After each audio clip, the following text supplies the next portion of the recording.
kitchen, you saw the look on my face, you saw the look on my heart to get out of this place. I seen something I've never seen before. When you put on the pineapple, we couldn't be friends anymore. Pineapple thousands, go on pizza. It's a fruit and you know that. Pineapple thousands, go on pizza. They just don't belong.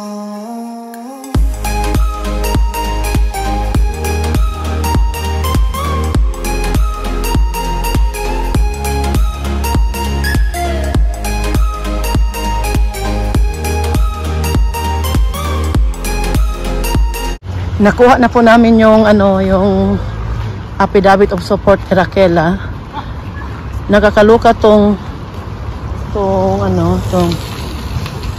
DHL dahil nung dineliver to kay Tobias, hindi po umakyat doon sa mismong taas kung saan yung pinto niya at nag-doorbell ba.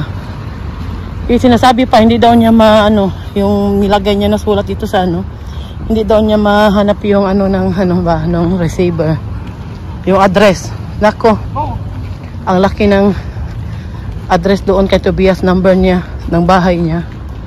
Tapos nakita po kasi sa camera na walang tao na umakyat nung araw na yon doon mag-deliver.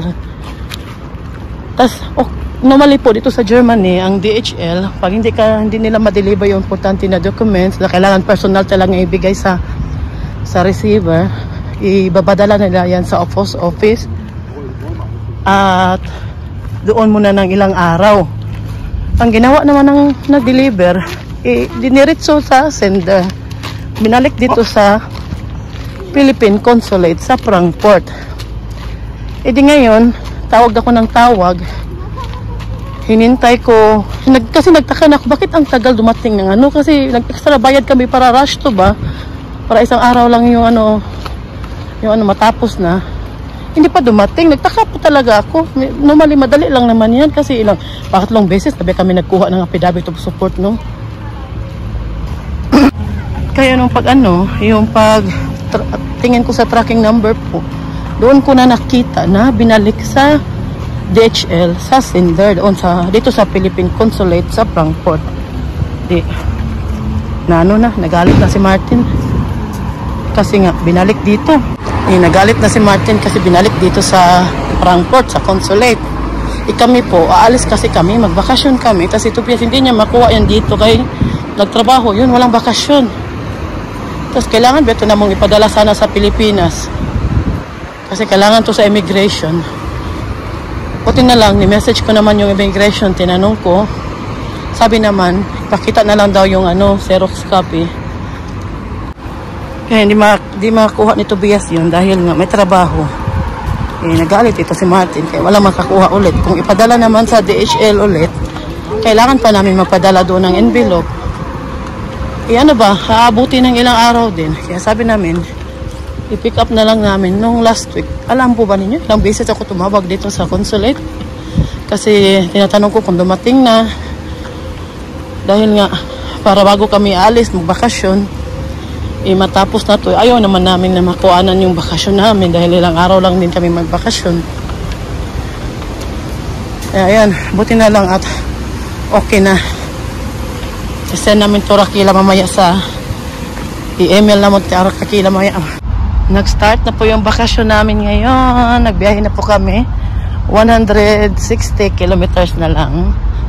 At nasa na kami, kung saan kami mag-stay, matulog ng ilang araw. Yung mga anak ko doon dito ako dumaan, may Starbucks dito.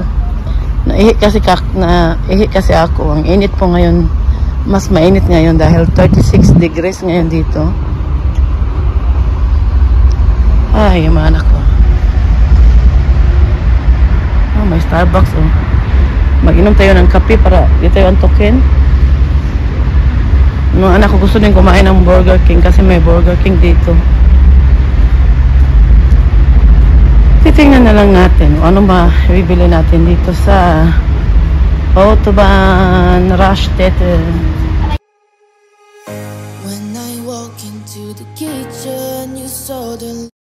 Nandito na po kami. Kararating lang po namin.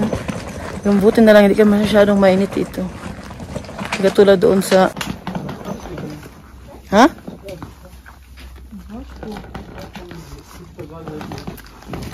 Ito na po kami. Dito yung nirent ni Martin na bahay.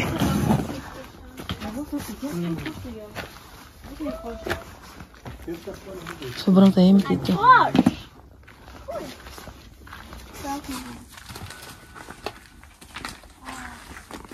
Bo.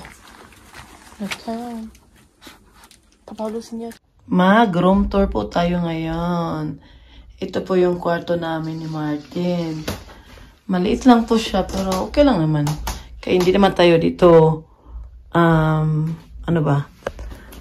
Magtatagal ba di tayo dito titira? Bakasyon lang to. Mas maganda kasi pag bahay yung nirent mo pag magbakasyon. Kasi mga bata, kailangan nila sa hotel kasi hindi ka makaluto, hindi ka maliit lang yung kwarto dito. Ang ganda pa ng view sa labas.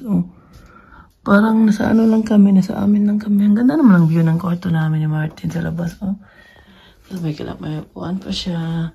Maliit siya, tapos napakabait po ng may-ari. Ano pala? Ito yung cabinet.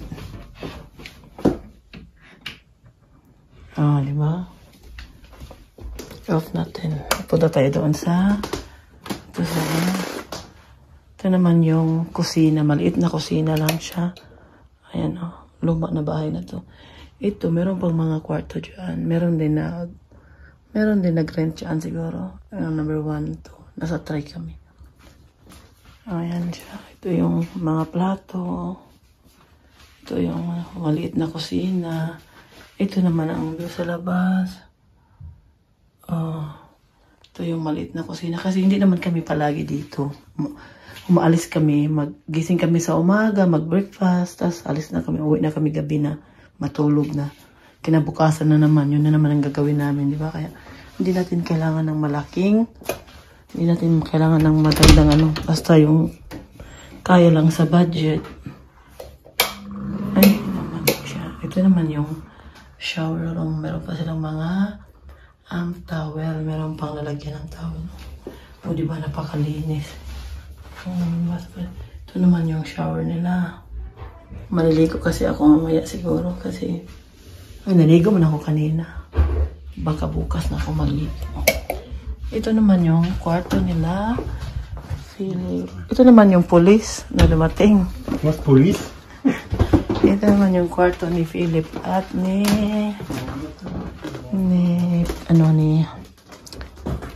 Philip at ni Fiona. Ito sila. Ayan. Ito naman yung mga kumot.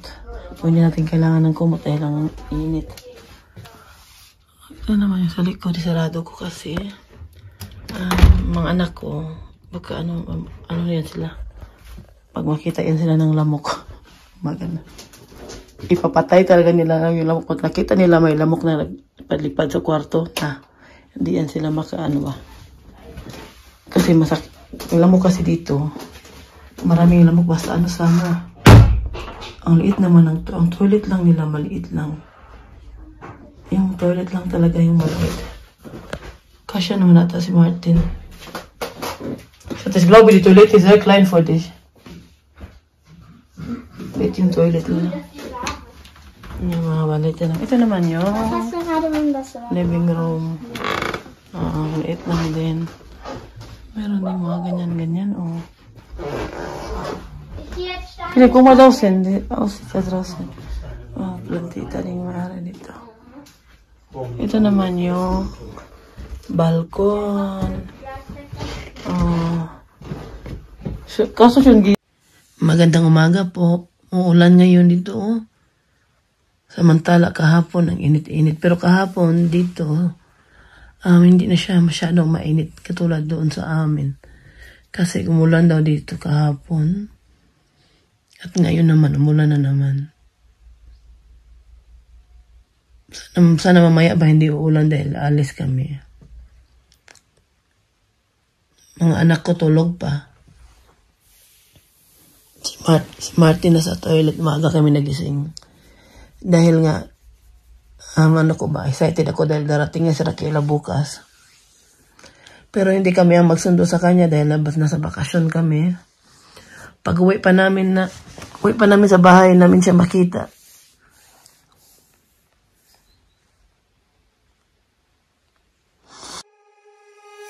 When I walk into the kitchen, you saw the look on my face, you saw the look on my heart to get out of this.